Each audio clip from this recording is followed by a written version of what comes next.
Hello আসসালামু আলাইকুম guys, আজকে আপনাদের দেখাবো আমাদের মুরগির বাচ্চা। এই দেখুন গাইস, দেখুন এই যে আমাদের মুরগির বাচ্চা। এই মুরগির বাচ্চাকে ছোট থেকে আপনারা ঘাস আর ভুসি খাওয়ান শিখাবেন।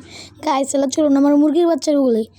গাইস এই মুরগির বাচ্চাতে কোনো সময় ফিট খাবে না, ফিট খাওয়ালে মুরগির বাচ্চার স্বাস্থ্যের জন্য খারাপ হবে।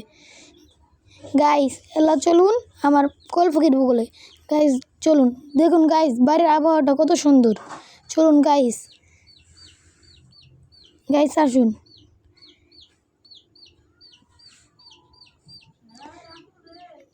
গাইস দেখুন ওই যে আমাদের কোয়েল পাখি আরও আছে ভিতরে, তারা সব পলায় থাকে।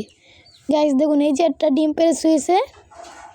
দেখুন এই কোয়েল পাখিকে ফিট খাওয়াবেন না, ভুসি খাওয়াবেন, হলে তাড়াতাড়ি বড়। আজকের জন্য এতটুকুই। পরবর্তী পার্টের জন্য কমেন্ট করুন আর লাইক কমেন্ট শেয়ার করুন।